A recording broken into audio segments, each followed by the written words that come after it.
السلام علیکم۔ ہمارے دین کا ایک بہت بڑا پہلو روحانی ہے۔ اپنے آقا نبی کریم صلی اللہ علیہ وآلہ وسلم کی سنت مبارکہ پہ اگر آپ نگاہ ڈالیے تو جہاں ایک طرف دین کی تعلیم دی جا رہی ہے، قانون، فقہ اور سنت نبوی کے ذریعے دنیا کے ظاہری معاملات کو طے کیا جا رہا ہے، وہاں پوری حیات مبارک میں اگر آپ دیکھیے تو پوری حیات مبارک بذات خود ایک معجزہ بھی ہے۔ زندگی کا کوئی شعبہ، کوئی محاذ جنگ اور کوئی سنت نبوی کی مثال ایسی نہیں ہے کہ جہاں پر روحانی قوتوں اور طاقتوں کے ذریعے حضور صلی اللہ علیہ وآلہ وسلم نے غیر معمولی طور پر ایسے کام جن کو عام اصطلاح میں انبیاء کے ذریعے معجزہ اور دوسرے تمام افراد کے لیے کشف و کرامت جسے کہا جاتا ہے، اس کے تحت حضور صلی اللہ علیہ وآلہ وسلم نے اپنے رول، اپنے مشن، اپنی ڈیوٹی کو آگے نہ بڑھایا ہو۔ چاہے وہ جنگ بدر کے موقع پہ وما رمیت اذا رمیت ولکن اللہ رما والی آیت ہو کہ آپ نے نہیں مارا، جب مارا وہ اللہ نے مارا، یا چاند کو دو ٹکڑے کرنے والا معاملہ ہو، یا ہزاروں کی تعداد میں وہ معجزات، یعنی سید سلیمان ندوی اور شبلی نعمانی نے جو کتاب سیرت النبی لکھی ہے اس کی تو ایک پوری جلد آپ نے معجزات نبوی پہ باندھی ہے۔ کس طریقے سے آپ کی انگلیوں مبارک سے پانی نکلنا شروع ہوا، بکری نے دودھ زیادہ دینے شروع کر دیے، اور ہزاروں واقعات۔ یہ بات ہمیں قرآن پاک میں اس قدر تفصیل سے ملتی ہے کہ تمام انبیاء کو معجزے تحفے کے طور پر دیے گئے تھے، کوئی نبی ایسا نہیں جو اپنے ساتھ معجزے لے کر نہ آیا۔ دوسرے لفظوں میں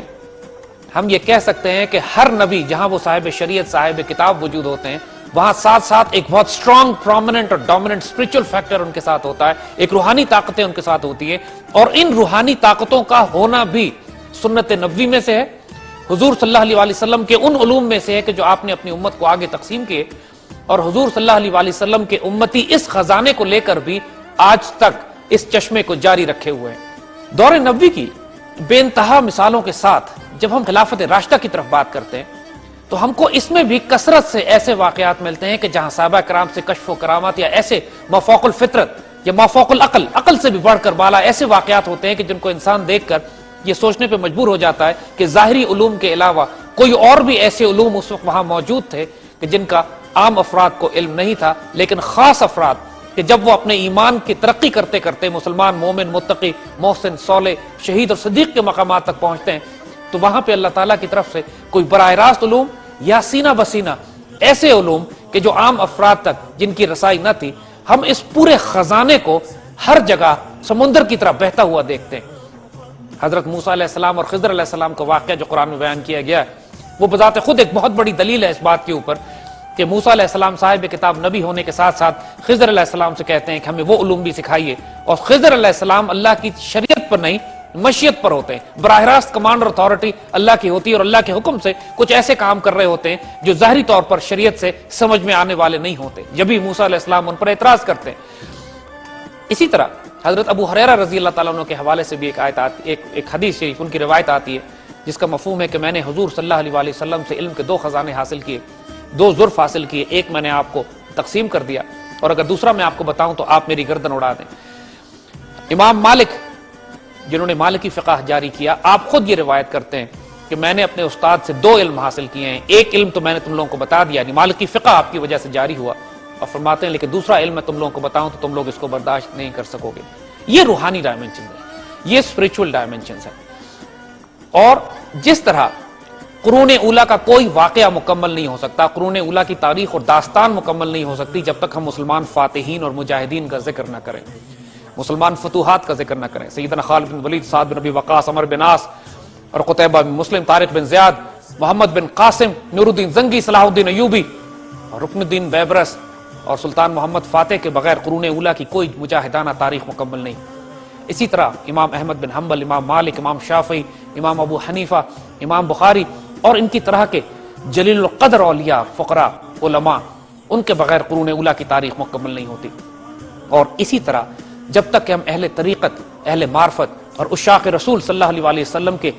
وہ تمام لوگ کہ جو دین کے اسپرچل اور روحانی ڈائمنشن کو ساتھ لے کر آگے چلے، ان کا ذکر کیے بغیر بھی قرون اولیٰ کی تاریخ مکمل نہیں ہوتی۔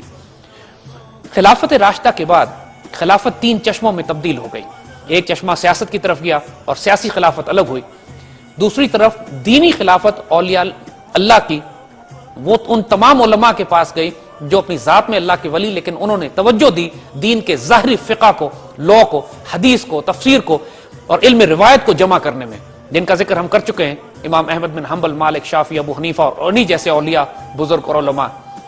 لیکن جو دین کی وہ تیسری ڈائمنشن جو حضور صلی اللہ علیہ وسلم کے حوالے سے قرآن میں آتا ہے کہ آپ الکتاب کی تعلیم بھی دے رہے ہیں، حکمت بھی سکھا رہے ہیں، آپ تزکیہ بھی فرما رہے ہیں، جسے قرآن کی اصطلاح میں تزکیہ اور احسان کہا جاتا ہے، جسے ہم مسٹیکل ڈائمنشن کہیں گے، وہ جہاں پہ انسان کے قلوب کا تزکیہ کیا جاتا ہے، وہ جہاں پہ انسان کی قلبی بیماریوں کو علاج کیا جاتا ہے، وہ جہاں پہ انسان کو حسد، کینہ، ریاکاری، مکاری، دھوکہ، غصہ اور اسی قسم کی ان امراض سے نجات دلائی جاتی ہے جو اس کے قلب اور اس کے وجود کے اندر ہوتے ہیں، اور ان سب کی صفائی کرنے کا نام تزکیہ ہے۔ یہ سارے علوم اس روحانی چشمے سے جاری ہوتے ہیں جو حضور صلی اللہ علیہ وسلم نے تزکیہ فرما کر، حضور صلی اللہ علیہ وسلم نے ان صحابہ میں تقسیم کر کے کیا کہ جن کو آج ہم طریقت کے نام سے یاد کرتے ہیں۔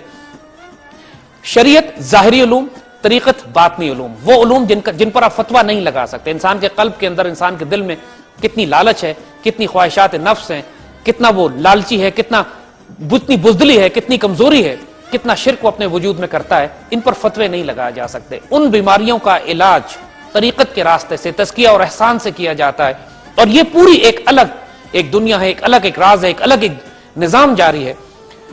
سب سے پہلے جو صحابہ کرام کے دور میں ہمیں اس طرح کی کئی مثالیں ملتی ہیں کہ سیدنا عمر رضی اللہ تعالیٰ عنہ جب مصر میں دریائے نیل کو خط لکھ کر بھیجتے ہیں، یہ آپ کی روحانی ڈائمنشن کا آپ نے تھوڑا سا اظہار فرمایا۔ تمام خلفائے راشدین اور صحابہ اپنے اس روحانی پہلو کو چھپا کے رکھتے تھے،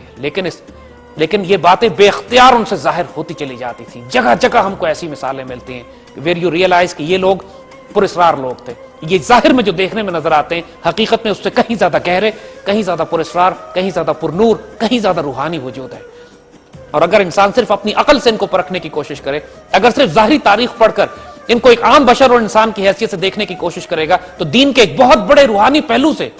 گریز کرے گا، اس سے اس کی نگاہ چوک جائے گی کہ جو ان پرسنالٹیز کے، ان مبارک وجودوں نے اپنے وجود میں، جن کو حضور صلی اللہ علیہ وسلم نے وہ نور پیوست کر دیا تھا۔ اسی طرح یا ساریۃ الجبل والی خوبصورت روایت حضرت عمر رضی اللہ تعالیٰ عنہ کے حوالے سے کہ آپ مدینے میں ہیں اور آپ عراق میں فوجوں کو لڑتے ہوئے حکم دیتے ہیں کہ پہاڑ کے پیچھے دیکھو، اور وہ پیغام اسی وقت فوجوں کو وہاں پہنچ جاتا ہے۔ سعد بن نبی وقاص رضی اللہ تعالیٰ عنہ کے حوالے سے جب آپ دریا کو حکم دیتے ہیں اور فوجیں دریا میں داخل کر دیتے ہیں، یہ تمام لوگ، سیدنا خالد بن ولید رضی اللہ تعالیٰ عنہ کے حوالے سے کہ جب آپ بسم اللہ الذی لا یضر پڑھ کر زہر کی شیشی پی جاتے ہیں اور 60 مجاہدین کے ساتھ 60,000 پر حملہ کرتے ہیں، یہ تمام دنیا کی جتنی بھی پلاننگ تھی اس کے پیچھے اسٹرانگ اسپرچل کنٹینٹ تھا۔ اور اس سارے نظام کو بھی قرون اولیٰ کے دور میں پوری امت مسلمہ میں، یعنی چین سے لے کر یا ہندوستان سے لے کر اسپین تک، اس کثرت سے ایسے اولیاء اور فقراء پیدا ہوئے کہ جنہوں نے اس طریقت کو، اس معرفت کے سلسلے کو، ایک عشق الہی کو، ایک تزکیہ و احسان کے نظام کو جاری اور قائم رکھا، اور آج تک جاری ہے۔ حضرت حسن بصری اس میں بہت بڑا نام ایک شروع میں تشریف لاتے ہیں۔ آپ تابعی بزرگوں میں سے ہیں، آپ امہات المومنین کی گودوں میں کھیلے ہوئے ہیں۔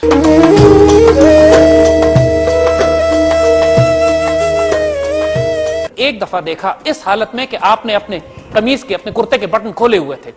اب ساری عمر اس کے بعد ان صحابی نے اپنے کرتے کے بٹن کھول کے رکھے کہ میں نے رسول اللہ کو دیکھا ہے اور اسی طرح دیکھا ہے۔ اب یہ بات، اس پر فتویٰ نہیں لگایا جا سکتا، یہ عشق رسول کے معاملے ہیں۔ اسی طرح ایک صحابی نے ایک درخت کے نیچے سے حضور کو گزرتے دیکھا کہ جب حضور نے سر جھکایا اور وہاں سے گزر گئے کہ درخت کی شاخ نیچے تھی، لیکن وہ صحابی، حتیٰ کہ حضرت علی رضی اللہ تعالیٰ عنہ بھی اس درخت کے نیچے سے جب گزرتے تو سر جھکا کے گزرتے، کیونکہ حضور صلی اللہ علیہ وسلم نے اسی طرح کیا تھا۔ حالانکہ ایسا کرنے کی ان کو حاجت نہیں تھی کیونکہ ان کا قد چھوٹا تھا اور ان کو سر جھکانے کی ضرورت نہیں تھی۔ یہ فتووں کے معاملے نہیں ہیں۔ اسی طرح ایک صحابی نے حضور کو سردیوں میں گرم چادر، کالی کملی لپیٹے ہوئے دیکھا، اور اس کے بعد دوبارہ کبھی حضور کی زیارت نہیں ہوئی، لیکن ساری عمر ان صحابی نے کالی کملی، کالی چادر لپیٹ کے رکھی کہ میں نے رسول اللہ صلی اللہ علیہ وسلم کو اسی حال میں دیکھا ہے۔ یہ فتووں کے معاملے نہیں ہیں، یہ عشق اور جنون اور پیار اور محبت کے معاملے ہوتے ہیں۔ یہ تزکیہ اور احسان کے سفر کے انداز ہیں۔ امام مالک کسی فتوے میں نہیں لکھا کہ آپ مدینے میں جوتے پہن کے نہ چلیں، کسی فتوے میں یہ نہیں لکھا کہ آپ مدینے میں گھوڑے یا اونٹ پہ سواری نہ کریں یا گاڑی میں نہ بیٹھیں، لیکن امام مالک فقہ کے اتنے بڑے امام، عشق رسول اور ادب رسول کا مقام یہ ہے کہ کبھی مدینے میں سواری پہ سوار نہیں ہوئے، جوتے پہن کے نہیں چلے، اور خود فرماتے ہیں کہ اگر روز مجھے زیارت رسول نہ ہو تو میری جان نکل جائے، میں زندگی نہ گزار سکوں۔ اتنا بڑا روحانی مقام ہے کہ زیارت رسول روز ہوتی ہے، جاگتے میں بھی اور خواب میں بھی۔ یہ وہ ڈائمنشنز ہیں کہ جن کو انسانوں کو سکھانے کے لیے جو خاص قسم کے لوگ آئے، جن کو ہم فقراء، اولیاء، اور اللہ تعالیٰ کے خاص الخاص رازدار بندے کہتے ہیں، ان میں حضرت شیخ عبد القادر جیلانی ایک عظیم ترین نام ہے۔ بغداد آپ کا قیام، اور اس قدر جلیل القدر اللہ کے ولی کہ تمام مسلمان طریق کہ جو روحانیت کے سفر پہ چلتے ہیں، تمام کے تمام سیدنا شیخ عبد القادر جیلانی سے فیض بھی لیتے ہیں، ان کی اطاعت بھی کرتے ہیں اور ان کے مقام کو تسلیم بھی کرتے ہیں۔ جس طرح حنبلی، مالکی، حنفی اور شافعی 4 بڑے بڑے اسکول مسلمانوں کے نکلے، علم کے، فقہ کے، قانون کے، لاء کے، اسی طرح روحانیت کے، تزکیے کے، تربیت کے 4 بڑے بڑے اسکول اس زمانے میں جاری ہوئے، قرون اولیٰ کے دور میں، جن کو آج ہم نقشبندی، قادری، چشتی یا سہروردیہ اسکول آف تھاٹ کے نام سے جانتے ہیں۔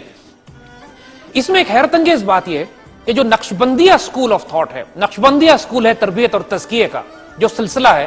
اس کا آغاز سیدنا ابو بکر صدیق رضی اللہ تعالیٰ عنہ سے ہوتا ہے، اور باقی 3 قادریہ، چشتیہ اور سہروردیہ، ان کا آغاز حضرت علی رضی اللہ تعالیٰ عنہ سے ہوتا ہے۔ حضور کے صحابہ میں، خاص طور پہ خلفائے راشدین میں، سیدنا ابو بکر اور سیدنا علی، یہ 2 ایسے صحابی ہیں کہ جن کو حضور کی طرف سے اس بات کی ڈیوٹی دی گئی کہ اس فقر کے سلسلے کو آگے جاری کریں۔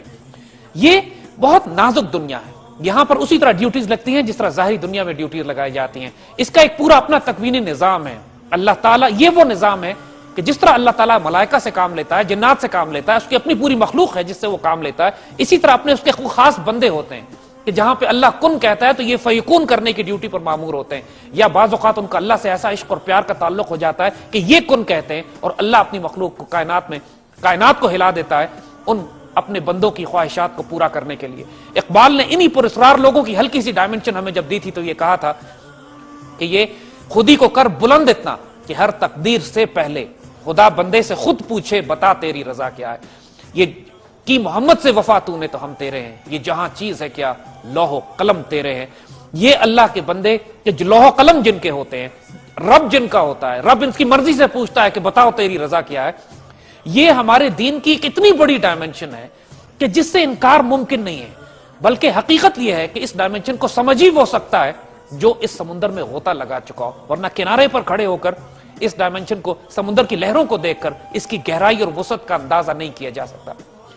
پوری مسلمان دنیا میں آج اگر دین کو سنبھالا گیا ہے، قرون اولیٰ میں خاص طور پر جو دین کی بنیادیں اسٹیبلش کی گئی ہیں، پوری دنیا میں اسلام کو پھیلایا گیا ہے، کروڑوں لوگ جو مسلمان ہوئے ہیں جا کے، ان کو مسلمان کرنے میں سب سے بڑا کردار انہی فقراء، اولیاء اور انہی عارفین کا ہے جو نقشبندیہ، قادریہ، چشتیہ، سہروردیہ اور پھر ان سے منسلک کئی اور سلسلے، اسکول آف تھاٹس جو نکلے، جو پوری دنیا میں جا کر پھیلے، جنہوں نے لاکھوں کروڑوں لوگوں کو مسلمان کیا اپنے اخلاق سے، اپنے کردار سے، اپنے پیار سے، اپنی محبت سے۔ اور دوسری طرف جو مسلمان خلفاء، حکمران، سلاطین پوری مسلمان دنیا میں پھیلے ہوئے تھے، ان کے سامنے بھی یہ فقراء چٹان بن کے کھڑے ہوتے تھے اور ان کو گناہوں سے بھی روکتے تھے، ظلم سے بھی روکتے تھے، اور حتیٰ کہ بادشاہ وقت کی تربیت اور تزکیے کا کام بھی انہی فقراء کے پاس ہوتا تھا کہ کسی اور میں جرت نہیں ہوتی تھی کہ خلیفہ وقت کے سامنے کھڑا ہو کے کلمہ حق بیان کر سکے۔ حضرت شیخ عبد القادر الجیلانی، جن کے حیرت انگیز واقعات مشہور ہیں، ان کی تاریخ اگر آپ پڑھیے، ان کی سوائے حیات کو آپ پڑھیے تو انسان کی عقل دنگ رہ جاتی ہے کہ اس قدر کشف و کرامات، اس قدر مافوق الفطرت اعمال ان کے آس پاس، ان کے وجود سے سرزد ہوتے ہیں۔ یہ وہی شیخ عبد القادر جیلانی ہے جن کا مشہور واقعہ ہمارے بچوں کو معلوم ہے کہ جب آپ 18 سال کی عمر میں درس کے لیے بغداد جا رہے تھے اور آپ کی والدہ محترمہ نے 40 اشرفیاں آپ کے لباس میں سی دی تھی، تو راستے میں ڈاکوؤں نے اس قافلے کو لوٹ لیا۔ جب پوچھا ان قافلے والوں سے، قافلے والوں کے کو جب لوٹ مار کرنے کے بعد سیدنا شیخ عبد القادر کے پاس پہنچے، چھوٹے سے بچے ہیں اس وقت، تو سردار پوچھتا ہے تمہارے پاس کوئی اشرفیاں ہیں؟ تو آپ بتاتے ہیں کہ ہاں میرے پاس 40 اشرفی ہے۔ وہ تلاشی لیتے ہیں تو اشرفیاں ان کو ملتی نہیں، دوبارہ پوچھتے ہیں تو پھر شیخ عبد القادر جیلانی وہ اشرفیاں نکال کر ان کے سامنے رکھتے ہیں۔ وہ حیران ہوتے ہیں ڈاکو کہ اگر تم چھپا لیتے تو کسی کو پتہ نہ چلتا کہ یہ اشرفیاں تمہارے پاس ہے، تم نے یہ ہمیں کیوں بتا دیا؟ تو آپ نے فرمایا اس لیے کہ میں نے اپنی ماں سے قسم کھائی تھی، وعدہ کیا تھا نکلتے ہوئے کہ ہمیشہ سچ بولوں گا،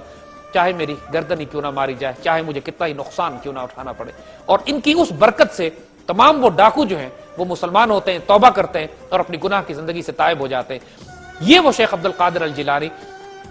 جن کو ماں کی گود سے ہی یہ اشارہ کر دیا گیا تھا،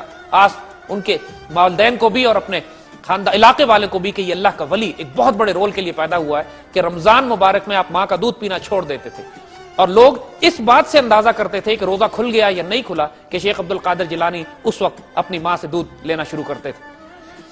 یہ وہ شیخ عبد القادر جیلانی جنہوں نے بادشاہ وقت کے سامنے، خلیفہ وقت کے سامنے، یعنی آپ کے خط جب خلیفہ کو جاتے تھے تو اس میں لکھا ہوتا تھا کہ شیخ عبد القادر جیلانی تمہیں حکم دیتا ہے کہ تم اس بات کو اس طرح کرو، اور خلیفہ کی جرت نہیں ہوتی تھی کہ بغداد میں ہوتے ہوئے شیخ عبد القادر جیلانی کے حکم کو رد کر سکے۔ ایک مرتبہ خلیفہ آپ کے دربار میں بڑی عزت کے ساتھ آیا، عاجزی کے ساتھ بیٹھا، درخواست کی کہ مجھے نصیحت کیجیے، اور اس کے بعد اشرفیوں کے کچھ تھیلے لا کے شیخ عبد القادر جیلانی کے آگے رکھ دیے۔ شیخ عبد القادر جیلانی اب جلال میں آ گئے، خلیفہ کو دیکھ کے بڑے جلال میں کہتے ہیں، پہلے ان اشرفیوں کو اٹھایا اور اس تھیلوں کو ہاتھ سے نچوڑ دیا، ان اشرفیوں سے خون کے قطرے ٹپکنے لگے۔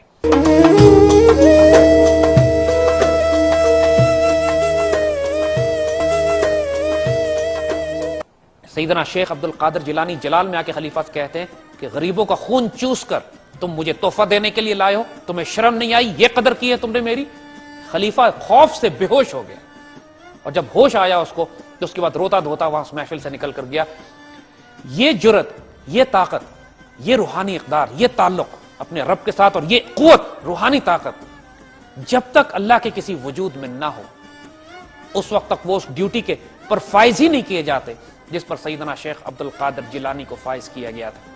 آج تک آپ کا فیض پوری مسلمان امت میں جاری ہے، اور یہی وہ فقراء اور اولیاء ہیں، یہی وہ کامل ترین اللہ کے ولی ہیں جو صحیح معنوں میں اس ڈیفینیشن پر پورے اترتے ہیں کہ جو صدیقین، شہداء اور قیامت میں اللہ کے رسول صلی اللہ علیہ وسلم اور انبیاء کے ساتھ ہوتے ہیں۔ ان سے پہلے حضرت بایزید بستامی نے اس تمام اسلامک مسٹیکل فلسفی اور میٹا فزکس کی اتنی خوبصورت تشریح کی جہاں پہ یہ تصور فنا کو انہوں نے بہت واضح کیا، یعنی فنا فی اللہ، اس کے بعد بقا باللہ کا تصور کہ ایک انسان عشق الہی میں، اللہ سبحانہ وتعالی کی محبت میں کس حد تک فنا کر سکتا ہے اپنے وجود کو، اور اس کے بعد اللہ سبحانہ وتعالی کے ساتھ اس کا سفر کتنا جاری رہتا ہے، انسان کا اپنے رب سے کیا تعلق ہے، انسان کی حقیقت کیا ہے، اللہ تعالیٰ کی کون سی صفات، اللہ تعالیٰ کی ذات کا تعارف، یہ تمام ایسے نازک روحانی معاملات ہیں کہ جن کو الفاظ سے بیان کرنا ناممکن ہے، یہ سفر کیا جاتا ہے۔ اور ان تمام بزرگوں نے اسلامک میٹا فزکس یعنی ما بعد الطبیعت فلسفہ اسلام کا وہ تصورات، وہ حقیقتیں، یہ تھیوریز نہیں ہیں، یاد رکھیے گا، یہ سب حقیقت ہے، یہ سب ایک طریقہ زندگی ہے، اسی لیے اس کو طریقت کہا جاتا ہے، جو اس کے بعد یہ معرفت کی طرف جاتا ہے، اللہ تعالیٰ کے بارے میں ایک ایسی نالج کہ جس کو الفاظ سے بیان کرنا شاید ناممکن ہو، لیکن صرف محسوس کیا جا سکتا ہے اپنے وجود میں،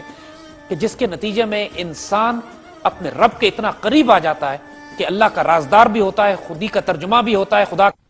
کا بھی ہے کہ نہیں۔ اس نے حضرت جلال الدین رومی سے پوچھا کہ یہ آپ کیا کر رہے ہیں؟ مولانا رومی نے سر اٹھائے بغیر اس سے کہا، ای علم تو نہ دانت، یہ ایک ایسا علم ہے جو تمہیں پتہ نہیں ہے، تم مت دخل دو اس میں۔ اس قلندر نے وہ کتابیں اٹھائیں اور دریا میں پھینک دی۔ مولانا رومی چیخ پڑے، پھر اس قلندر نے کتابیں پانی سے نکالی اور لا کے ان کے سامنے رکھ دی، کوئی کتاب بھی گیلی نہیں ہوئی تھی، تمام کتابیں ویسی کی ویسی خیریت سے۔ مولانا رومی اب کانپ گئے اور حیران ہو کے اس بزرگ سے پوچھتے ہیں، یہ کیا تھا؟ اب ان بزرگ کی باری تھی، مسکرا کے کہتے ہیں، ای علم تو نہ دانی، یہ وہ علم ہے جو تم نہیں جانتے ہو۔ اور یہ وہ بزرگ ہیں جنہیں تاریخ حضرت شمس تبریز کے نام سے یاد کرتی ہے۔ حضرت شمس تبریز اس کے بعد تربیت فرماتے ہیں جلال الدین رومی کی، اور آج پھر دنیا جس جلال الدین رومی کو جانتی ہے، یہ وہ پہلے والے جلال الدین رومی نہیں بلکہ شمس تبریز کے تربیت یافتہ جلال الدین رومی ہیں، کہ جو عشق رسول، انسانیت سے محبت، انسان اور رب کا تعلق، اور وہ خوبصورت مثنوی لکھتے ہیں کہ جو ہمارے علامہ اقبال کے روحانی مرشد کہلاتے ہیں۔ مثنوی مولانا روم، ہست قرآن در زبان پہلوی، کہ فارسی زبان میں قرآن ہے کہ اس کا خطاب دیا جاتا ہے۔ علامہ اقبال پورا فیض اپنا مولانا رومی سے لیتے ہیں، ان کو پیر رومی اور اپنے آپ کو مرید ہندی کہتے ہیں۔ ایک عالم جلال الدین رومی کو مولانا جلال الدین رومی بنانے والا ایک قلندر، ایک درویش شمس تبریز، وہ جس علم کا حامل تھا، یہ وہ نالج تھی، یہ وہ علم تھا کہ مثال اس کی ایگزیکٹ وہی بنتی ہے کہ جو موسیٰ علیہ السلام اور خضر کی ہے، کہ موسیٰ علیہ السلام صاحب شریعت، صاحب فقہ، صاحب کتاب ہونے کے باوجود اس درویش، اس قلندر سے کہتے ہیں کہ جو علم اللہ نے آپ کو دیا ہے اس میں سے کچھ حصہ مجھے بھی سکھا دیں۔ آج پورے یورپ میں، پورے امریکہ میں، مغرب میں جتنا کثرت سے مولانا رومی آج تک ان کا فیض جس طرح جاری ہے، اگر آپ قونیا جائیے ترکی میں، مولانا جلال الدین رومی کے مزار پہ 80% وزٹرز، لاکھوں کی تعداد میں جو سال میں آتے ہیں، ان کا تعلق یورپ، امریکہ، روس، چین اور دور ان علاقوں سے جو ظاہراً مسیح نے کیا۔ کہ آپ نے اکبر بادشاہ کی اس تمام ظلم و ستم کو، ان خرافات کو جو دین الہی کے نام سے شروع کر رہا تھا، آپ نے اس کو حتمی طور پر ختم کر دیا اور پورے ہندوستان میں اسلام کو دوبارہ بحال کیا۔ یہ وہ غیر معمولی پہلو ہے ان تمام فقراء کا، ان تمام اولیاء کا، کہ جن کی ڈیوٹی امت مسلمہ میں اور خاص طور پر قرون اولیٰ میں ہم اس کثرت سے دیکھتے ہیں آج کی نیوکلیئر انرجی کس طریقے سے ایک چھوٹے سے ذرے میں، ایک ایٹم میں چھپی ہوتی ہے۔ ذرے کی ایکچوئل ٹرانسلیشن انگلش میں ایٹم ہے، انہوں نے اس طرح اس کو ٹرانسلیٹ کیا، اس طرح اس کو سمجھایا میٹا فزیکل ڈائمنشن میں جا کے کہ وہ ایکچوئل نیوکلیئر فزکس کی تھیوری بن جاتی ہے اگر آپ محی الدین ابن عربی کے ذرے کی ڈیفینیشن کو دیکھ لیں۔ انہوں نے جس طرح حطمہ کو ایکسپلین کیا ہے، وہ جہنم کو نار اللہ موقدۃ التی تطلع الافئدہ، وہ آگ کے جو انسانوں کے دلوں تک پہنچے گی، اس کو جب وہ ایکسپلین کرتے ہیں، جب وہ فنا اور بقا کے تصور کو ایکسپلین کرتے ہیں، جب وہ دہر کو ایکسپلین کرتے ہیں، وہ جو مشہور حدیث کہ لا تسوموا الدہر ان دہر اللہ، کہ زمانے کو برا نہ کہو کہ زمانہ خود اللہ ہے، جب وہ اس پوری dimension of time, physics and space اور اس ساری تھیوری آف ریلیٹیوٹی کو ایکسپلین کرنے بیٹھتے ہیں، یہ انسانوں کی عقلوں کو معاف کر دینے والی نالج ہے۔ انہی شیخ محی الدین ابن عربی کے شاگرد شیخ عبد الکریم الجیلی، جنہوں نے کتاب الانسان الکامل لکھی، اور یہ وہ کتاب الانسان الکامل ہے کہ جس کی تشریح علامہ اقبال نے، جس پہ حاشیہ اس کے فلسفہ توحید پر علامہ اقبال نے کمنٹری لکھی جوانی میں۔ تو یہ اتنے مستند بزرگ ہیں، اور ہم آپ کو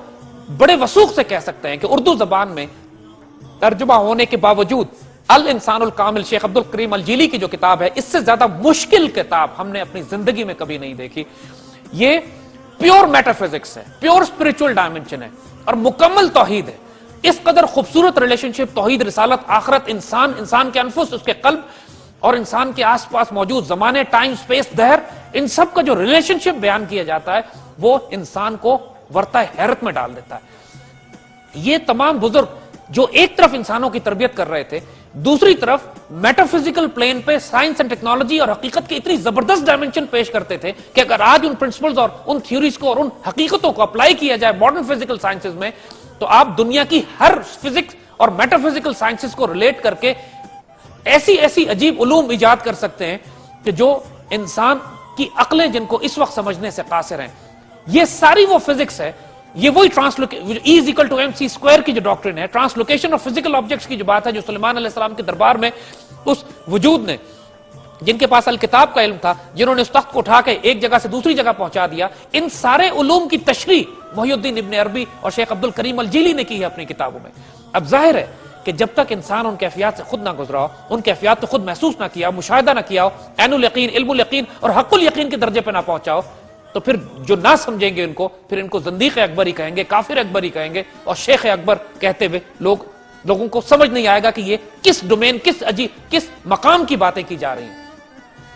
یہ تمام بزرگ اگر آپ ان کی کتابوں کو آج دیکھیے تو آپ یہ ریئلائز کرتے ہیں کہ مسلم فزکس، میٹا فزکس، مسلم فلسفی اور حقیقت انسان اور اس کے اللہ کے ساتھ تعلق اور قرآن کی ایسنس اور وزڈم پہ جتنا کام ان بزرگوں میں کیا ہے، اور خاص طور پہ قرون اولیٰ کے دور میں جو کام کیا گیا ہے، اس کی مثال کائنات میں کہیں نہیں ملتی۔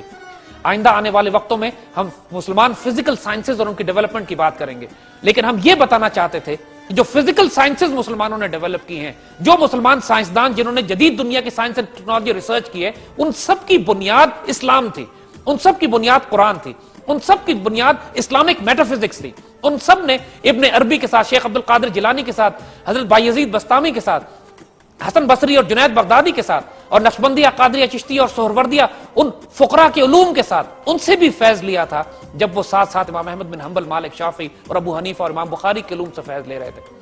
مسلمان سائنس اینڈ ٹیکنالوجی کی بنیاد ہمارے دین، ہماری شریعت اور ہماری طریقت پہ تھی۔ اس تمام روحانی ڈائمنشنز کے ساتھ، ان کی وضاحت کے ساتھ انشاءاللہ آئندہ آنے والے پروگراموں میں ہم ان مسلمان فزیکل ڈسکوریز اور سائنس اینڈ ٹیکنالوجی کی بات کریں گے جو فزیکل سائنسز میں مسلمانوں نے کی۔